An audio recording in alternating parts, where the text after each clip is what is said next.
আজকের আয়োজন আমার চিংড়ি মাছের মালাইকারি। চিংড়ি মাছ বাজার থেকে আমি দেশি চিংড়ি মাছ কিনে এনেছি। দেখেন চিংড়ি মাছগুলায় ডিম ভরা। চিংড়ি মাছগুলো কেটে ধুয়ে পরিষ্কার করে ফেলেছি। তারপর একটু হলুদ আর লবণ মিশিয়ে আমি ফ্রাই প্যানে তেল দিয়েছি। ফ্রাই প্যানে তেল দিয়ে আমি চিংড়ি মাছটাকে ভেজে নেব। চিংড়ি মাছকে বেশি ভাজা যাবে না বন্ধুরা, চিংড়ি মাছ একটা রাবারের মতো হয়ে যায় বেশি ভাজলে, তাই হালকা করে একটু ভেজে আমি তুলে নেব। আর আমি একটা নারকেলকে কুড়িয়ে একটু বেটে তারপরে হালকা গরম পানি দিয়ে আমি দুধ বের করে নিয়েছি বন্ধুরা। তাহলে তোমরা দেখতে থাকো আজকে চিংড়ি মাছের মালাইকারি। দেখো আমার চিংড়ি মাছটা প্রায় ভাজা হয়ে গেছে, আবার আমি উল্টিয়ে দেবো একটুখানি। এভাবে আমি সুন্দর করে আজকে এই মালাইকারিটা তৈরি করব বন্ধুরা। এর আগে আমি মালাইকারি দেই নাই, চিংড়ি মাছের রেসিপি দিয়েছি কিন্তু মালাইকারি রেসিপি দেওয়া হয় নাই, তাই আজকে আমি এই মালাইকারি রেসিপিটা দেবো বন্ধুরা। তোমরা যে যেখান থেকে দেখবে না কেন অবশ্যই দেখার সময় একটা লাইক দিয়ে দেখবে বন্ধুরা। হয়ে গেছে আমার চিংড়ি মাছটা ভাজা। এখন আমি চিংড়ি মাছটাকে তুলে এক সাইড করে রাখো। সেই তেলের ভিতরেই আরও কিছুটা তেল দিব, দিয়ে আমি কিছুটা গরম মশলা দিয়ে দিলাম। গরম মশলাটা দিয়ে একটু নাড়াচাড়া করে বন্ধুরা আমি বেশ কিছুটা পেস্ট বাটা দিব, কারণ এটার ভিতরে পেস্ট কুচি দেওয়া যায় না, একদম পেস্ট কুচি দেওয়া সম্ভব না, কারণ তাহলে গ্রেভিটা ভালো আসবে না। তাই আমি বেশ কিছুটা পেস্ট বেটে আমি দিয়েছি। দিয়ে এখন সুন্দর করে একটুখানি কষিয়ে নেব। এর ভিতরে সামান্য আধা চামচ রসুন বাটা, আধা চামচ আদা বাটা দিয়ে অ্যাড করে দিলাম। সাথে 1 চামচ জিরা বাটা দিয়ে দিলাম, জিরার গুঁড়া দিয়ে দিলাম। দিয়ে বন্ধুরা আবার আমি মশলাটাকে সুন্দর করে কষিয়ে নেব। আর আমি দুধটা করে রেখেছি নারকেলের দুধটা, সেই দুধ দিয়েই অল্প অল্প দুধ দিয়েই আমি এটাকে কষাবো বন্ধুরা। কারণ আমি আলগা কোনো পানি দেব না। এখন আমি বন্ধুরা এই 4 চামচ দেওয়া প্রায় 1.5 চামচের মতো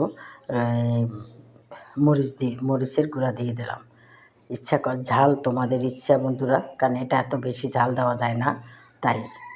আর সামান্য একটু হলুদ দিয়ে দিলাম, দিয়ে সামান্য পরিমাণ মতো লবণ দিয়ে দিলাম বন্ধুরা। দিয়ে বন্ধুরা এখন আবার সুন্দর করে কষিয়ে নেব, ভালো করে কষিয়ে নেব।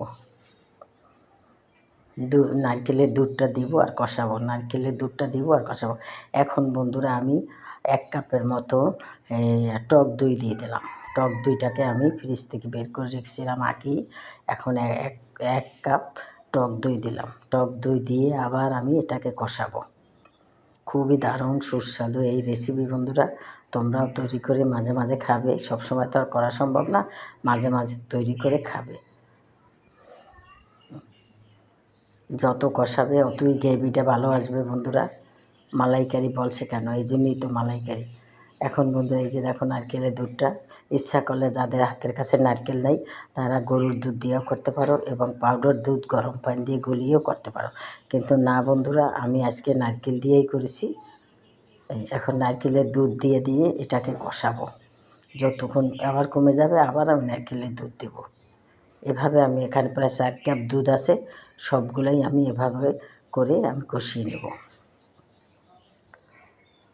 এখন বন্ধুরা আমি 4 চামচ 1 চামচ চিনি দিয়ে দিলাম, কারণ এটার ভিতরে একটু মিষ্টি থাকে, তাই আমি একটুখানি চিনি দিয়ে দিলাম। আবার আমি এটা কষাবো।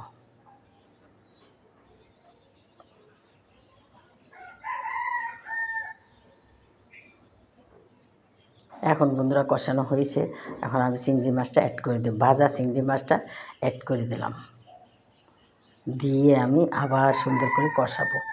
আবারও আমি নারকেলের দুধ দিয়ে কষাবো। বন্ধুরা তোমরাও এভাবে রান্না করে খাবে। বন্ধুরা দেশ ও দেশের বাইরে যারা থাকো তোমাদেরকে জানাই অনেক অনেক ধন্যবাদ। এত কাজের মাঝেও আমাদের ভিডিওগুলো বন্ধুরা তোমরা দেখো তাই। এখন বন্ধুরা আরও কিছুটা নারকেলের দুধ দিয়ে দিলাম, আবার কষাবো। এভাবে কষাতেই থাকবো।